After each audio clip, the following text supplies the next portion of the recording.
kababayan, mga kapaps. Gandang araw sa inyo lahat. Lupon sa Mindanao at ating mga kababayan dyan sa ibang bansa. Magandang araw, magandang umaga, magandang gabi sa inyo lahat, mga kababayan. At pag-usapan naman natin ito ng isang general na sobrang tapang dati. Ngayon nagbago ang kanyang statement, mga kababayan. Kung nalala niyo pa, ito ay si General Pukis na sigaw ng sigaw, at ngayon ata ay nakalimutan niya ang kanyang pinagsasabi, mga kababayan, kasi kinasuhan siya ng inciting to sedition ang kanyang kaso, mga kababayan.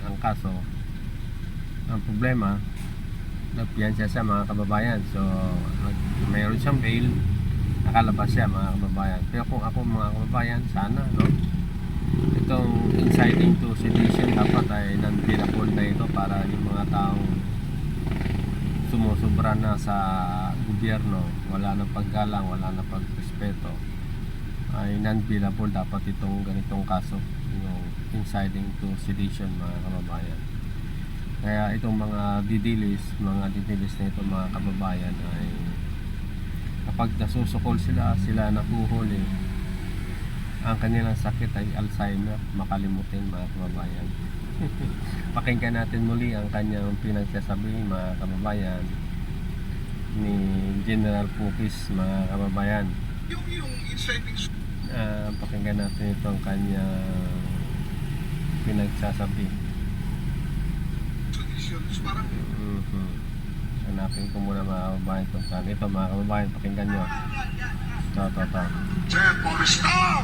Ayan. Armed Forces of the Philippines! Yan, At sa lahat ng mga sundaluhan, General Milencio Nartates Jr., Yan. Chief Philippine National Police, at sa lahat ng kapulisan, malinaw na malinaw, nagtatangis ang langit.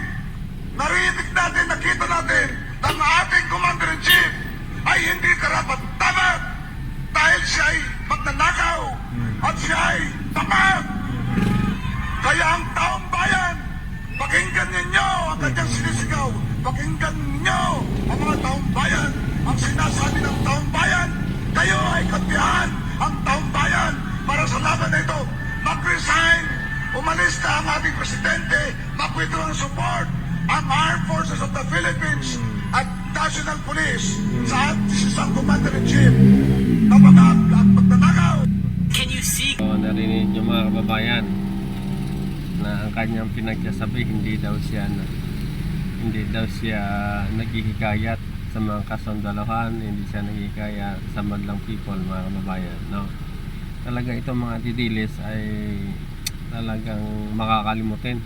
May sakit na Alzheimer's, mga kababayan, manang-mana sa kanilang poon. So ito po na naman yung kanyang pinagsasabi, mga kababayan, Can you see God? Pakinggan natin, mga kababayan, ha. Pakinggan nyo.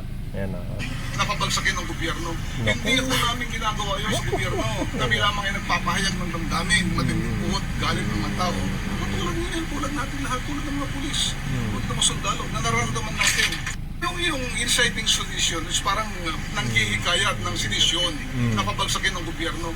Hindi ko namin ginagawa yun sa gobyerno. Kami lamang ay nagpapahayag ng damdamin, matindihot, galit ng mga tao. Tulad nyo yan, tulad natin lahat, tulad ng mga pulis, tulad ng mga sundalo, na nararamdaman natin. Yung inciting sedition is parang nanghihikayat ng sedisyon na pabagsakin. Napakabait na niya ngayon, kasi kapag magsumigaw siya ulit, hulihin na naman siya ng kukulong na naman siya, mga kababayan. Kaya kung ako lang politiko, senador o congressman, mag-ano ako ng batas, gagawa ako ng batas na pag ang kasong inciting to sedition na mag-alsa sa gobyerno, non-bailable, para at least matuto sila at meron silang galang at respeto sa ating bayan, galang sa konstitusyon, mga kababayan. Kaya dapat talaga ang ating congressman, ang ating mga senador ay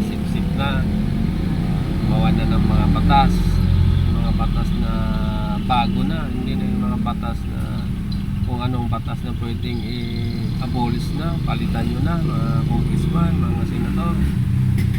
Paano kasi puro na lang protection ang inyong alam protectionan nyo na lang ang inyong gusto, ang inyong mga negosyo, kaya ganun na lang ang nangyayari. Kaya mga kababayan, please like and share sa ating maliit na video. Please comment down below mga kababayan. Maraming salamat po sa inyong oras, sa inyong panonood. God bless us all. Bye bye.